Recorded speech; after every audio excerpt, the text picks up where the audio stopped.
If you like true crime, dark history, the haunted and paranormal, then we think you'll like Ghost Town. Ghost Town is hosted by me, Rebecca Lieb. And me, Jason Horton. We cover both notorious and obscure true crimes, the haunted, paranormal, and unexplained, and the dark history of everything from world events to pop culture.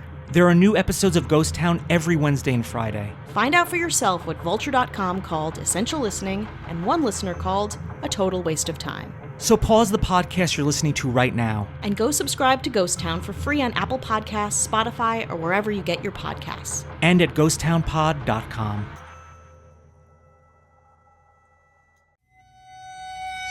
I just had finished working on the show and was in the bathroom shaving, which is rare for me since at the time I had 6 hairs on my chin, and very peacefully going about my business when I look over and I see movement, and right next to the mirror there was blood dripping down the wall. It's probably about like 2 little drops of it just coming down from the ceiling.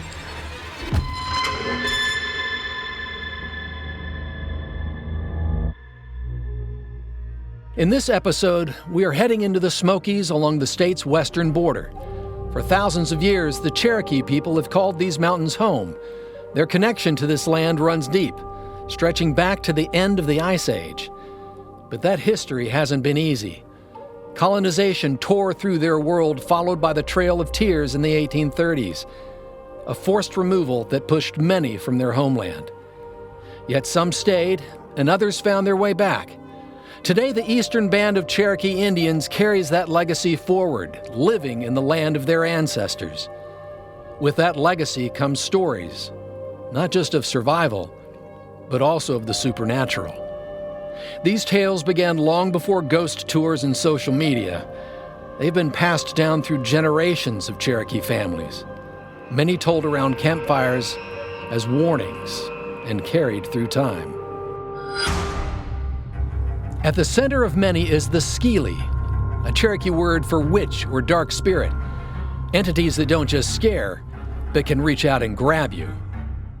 These stories may go back centuries, but as you will hear later in the episode, not all encounters with sgili are ancient history. Welcome to First in Fright, where we explore eerie legends, supernatural tales, and everything that goes bump in the North Carolina night. I'm your host, Cooper Thornton. This is episode 12, Shadows in Cherokee.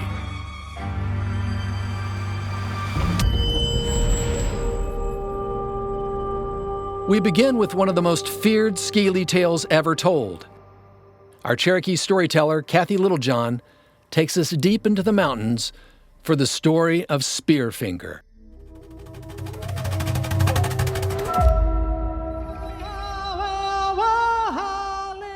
Long, long ago, there lived in the mountains a terrible, evil female monster whose food was human livers. Her body was covered with skin, hard as rock.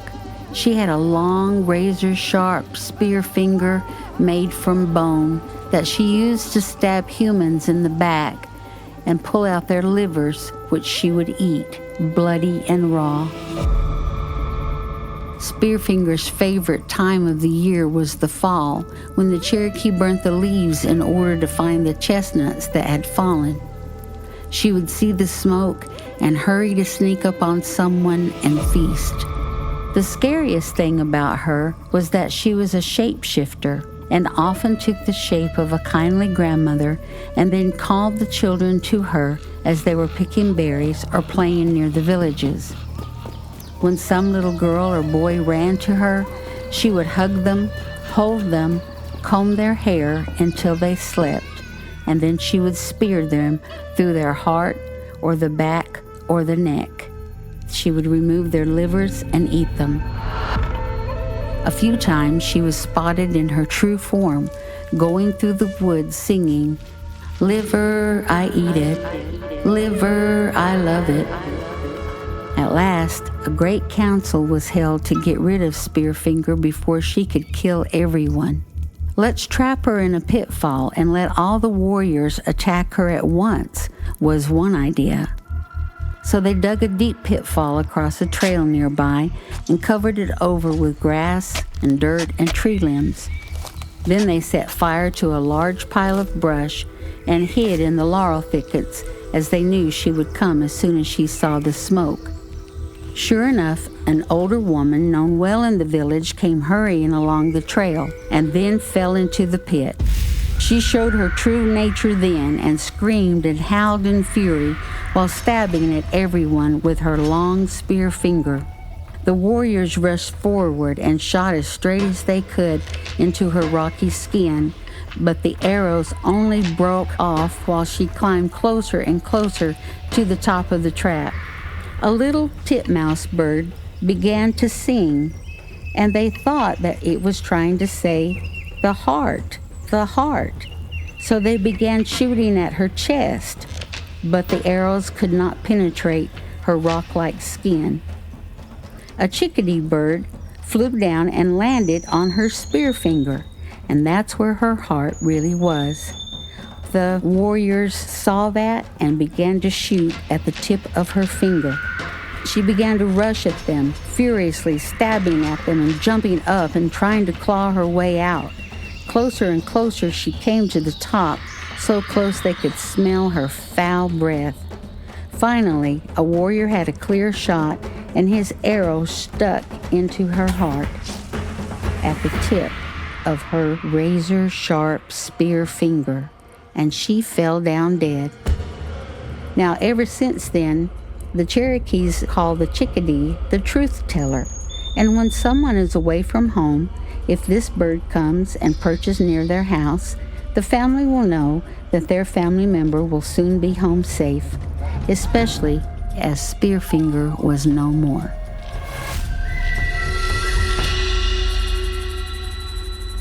Spearfinger's story is still told today as a warning to keep children from wandering into the woods alone. But she wasn't the only sgili said to stalk these mountains. High along the same ridge lines, there was another dark spirit, one with an even darker appetite. Because if you thought eating livers was bad, just wait. This one had a taste for hearts. Flying through the night, the raven mockers come for the sick and dying. They slip into their victim's home, torment them, and take their life. Then they pull out the heart and eat it, adding the same amount of time to their own life that they stole from the dying person. Only medicine people can actually spot a raven mocker. They stay close to the sick and dying because legend says that if one of these spirits is recognized, it will die within 7 days. Once again, we turn to Cherokee storyteller Kathy Littlejohn, who takes us into the shadows where the raven mocker waits.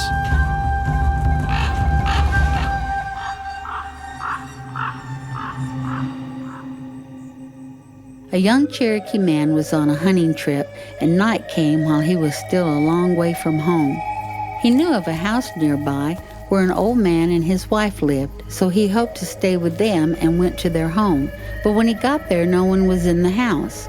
Thinking they must have gone for water, he stretched out in the far corner to sleep. Soon he heard the cry of a raven outside, and the old man came in and sat by the fire without noticing the hunter. Now there was another raven's cry, and the man said, "Oh, here comes my wife." The hunter knew they were raven mockers and became very frightened. He kept very still, and he heard the old man say, "What luck did you have?" "None," said the old woman. "There was too many doctors watching." The old man said, "I got what I went for, so take this and cook it and let's eat." Soon the young man smelled meat roasting, and it smelled sweeter than any meat he had ever smelled. He peeped out from one eye, and it looked like a human heart roasting on a stick. Suddenly the old woman said, "Who is over there in the corner?" "Nobody," said her husband. "Yes, there is," she said, and stirred up the fire to see the young man pretending to sleep. The old man went over and shook him, and the young man pretended to wake up. The old man put a bowl of corn mush in front of the young man and said, "This is all we have. We haven't had any meat in a long time." The young man ate quickly and left as soon as he could. The old man ran after him and gave him a piece of fine beadwork. He said, "Take this and don't tell anyone what you heard." The young man took the beadwork but threw it in the first creek he came to and hurried home. At the settlement, he told the whole story, and a group of warriors went back with him to kill the raven mockers. When they reached the place, it was 7 days after the first night. They found the old woman and the old man lying in their house, dead. For some, the presence of sgili isn't folklore, it's part of the job. Which brings us to the Oconaluftee Indian Village in Cherokee, North Carolina. A place where history isn't just remembered, it's brought to life.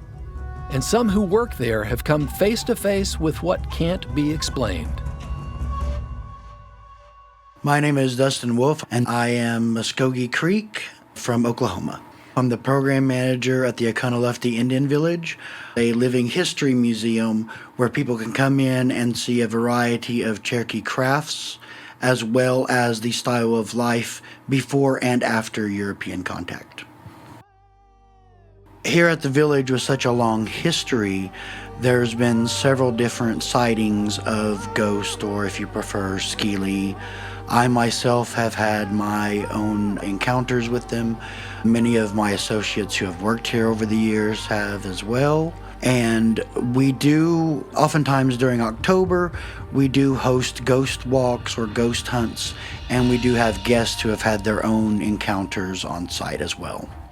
My first experience with sgili at Oconaluftee Village was on Artist Row, which is where Cherokee artisans practice the crafts that have been practiced for thousands of years throughout Cherokee history. There are a number of fires that we have going throughout the day, so at the end of the day when we close up, those have to be doused to make sure the village is safe overnight. One night it was my duty to make sure all the fires were extinguished, and as I went to the basket weaving section, I noticed that there was still a fire behind the dye pot that sits behind that station. I went out there, and in the small creek next to it, I filled up the bucket to extinguish it. As I went to the fire and I pulled back to douse the fire, I felt a very clear hand on my shoulder. I looked around, but there was no one around me. So I went to douse the fire once more, and I felt that same strong hand on my shoulder, very clear and very insistent that I not douse that fire. Now, from my own previous experiences at other locations, I know sometimes if you do encounter a sgili or ghost, it's best to acknowledge them and speak directly to them. So I did speak out, and I said that I am meaning no harm to the fire. I want to keep the village safe, and to do that we have to put it out, but I would light the fire again in the morning. Once I had done that, I was able to douse the fire without any further trouble or interruption. I didn't immediately tell anyone. A lot of times when you have these encounters, sometimes it's best to wait a while before you talk about such things. It did leave a lasting impression on me throughout the years. I will never forget it.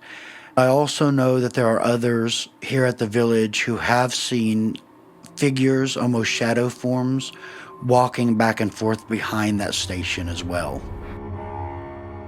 Before the Oconaluftee Indian Village was built, there was a family who lived on the property. They had a cabin which, while it has been rebuilt, the foundation remains to this day. The last time we did a ghost walk through the village, we take a stop at that cabin. The tour guide had a picture taken of him, and in the window of this cabin was a face that couldn't be identified. It's believed this may have been the face of either the man who once lived there or his victim. Long ago, the property was owned by a man named Sim Jessam.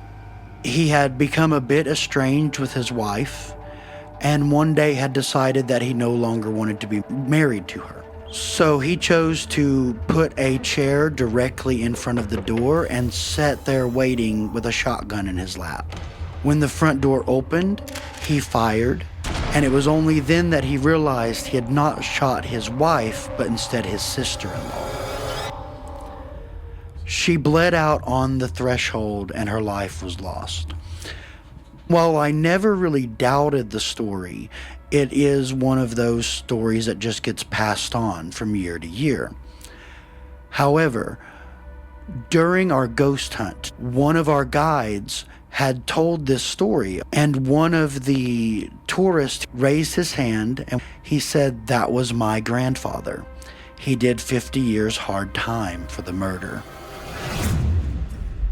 So after having heard the name Sim Jessam over the years, we were actually able to receive confirmation that that was in fact his name. Then later I was able to find an article from the Asheville Citizen-Times dated December 6th, 1934. The headline read, "Indian is bound over to court in death case." And it is precisely an article that is covering that very same event.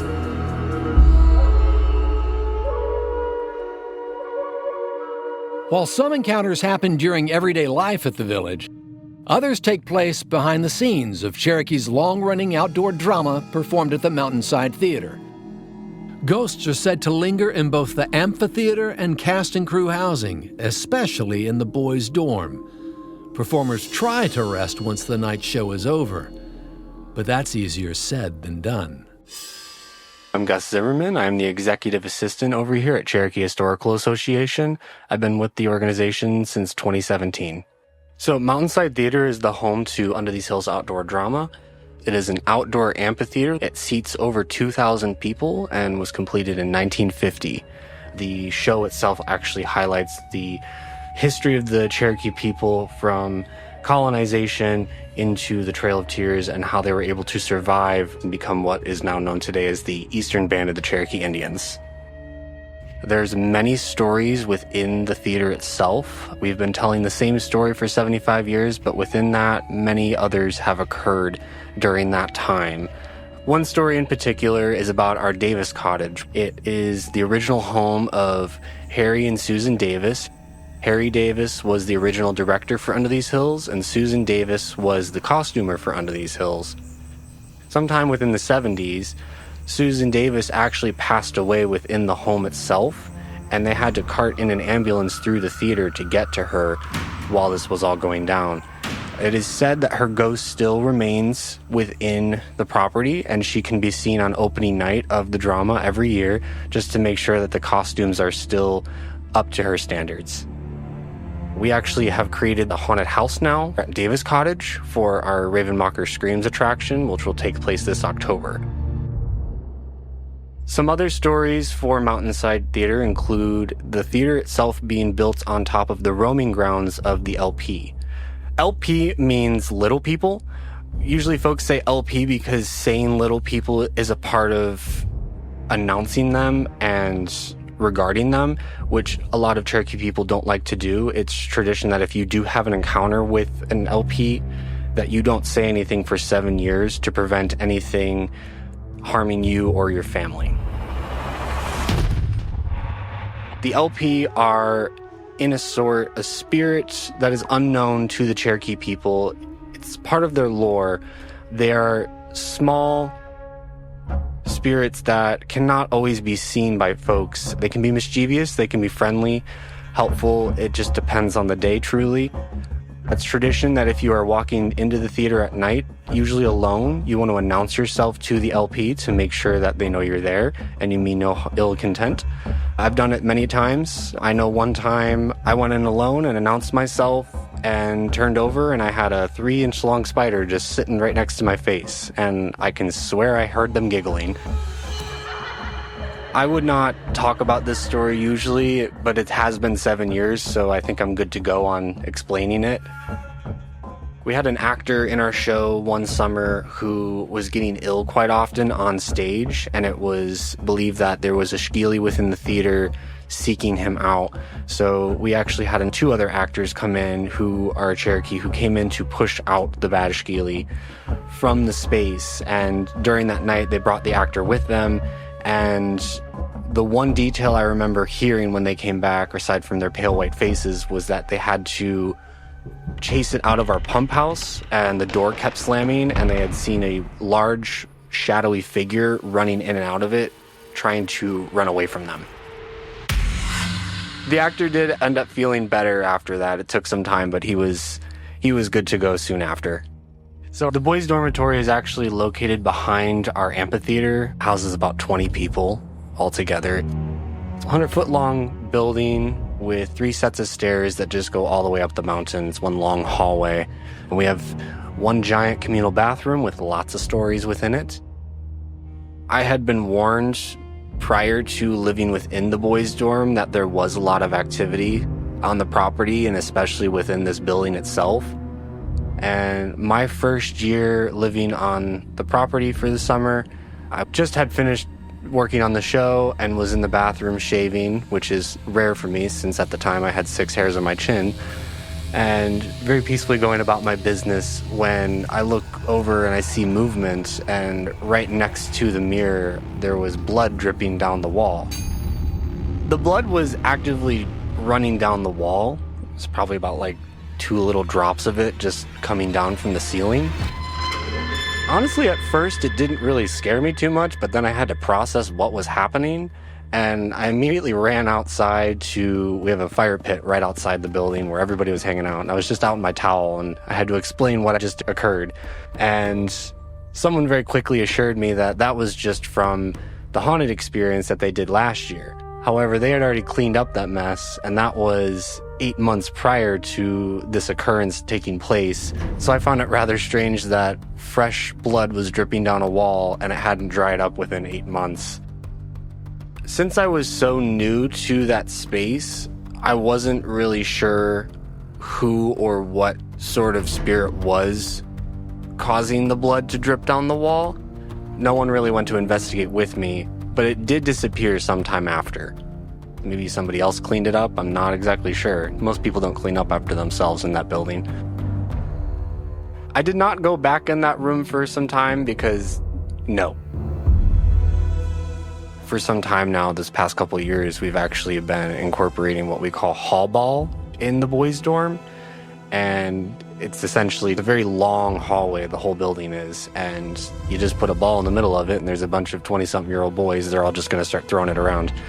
And we leave the ball out in the off season, which is when we're not running the show and nobody's living in there, for the purpose of keeping that spirit at bay. And it seems to appease it, because occasionally I will go in there, sometimes with some people, sometimes without, just to check on the space, and it'll be in a different location. We've had several ghost hunters come in before to check out this base, and they've claimed that they've had light up balls flying around the room or at their feet. It just depends on when they're in there. Something that has gotten me through living on this property through the years is that if you just pretend it doesn't exist or you don't regard it as much, it will leave you alone. And that seemed to help me out, actually, because most of my experiences happened within the first couple of years I've lived here, and I've made peace with it all.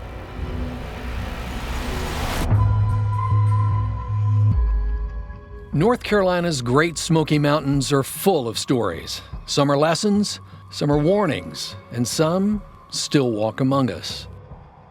This episode was created in collaboration with the Cherokee Historical Association, a nonprofit organization that serves as both a guardian and storyteller of the Eastern Band of Cherokee Indians' history and culture. We are honored to tell their stories. North Carolina's haunted history proves this state knows how to keep things interesting. So go ahead, explore the mysteries, soak up the stories, and do yourself a favor. Leave a little light on after the sun goes down.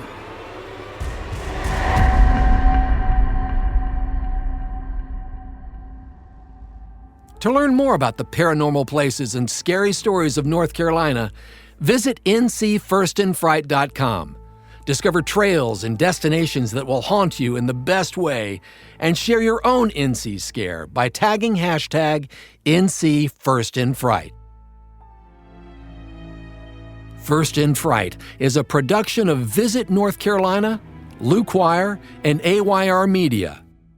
Hosted by me, Cooper Thornton. Executive producers Katie Bailey and Dana Grimstead for Visit North Carolina. Executive producers Nancy Landisberg, Michael Ashley, and Ryan Coleman for Luke Wire. Executive producer Eliza Rosen for AYR Media. Produced and written by Sarah Auspitz. Edited and mixed by Cameron Taggy. Casting producer Danielle Hillenbrand. AYR Media Coordinator Andy Levine. Studio engineer Mac Geary. Additional engineering by Ed Sharp. Voices by North Carolina storyteller Kathy Littlejohn.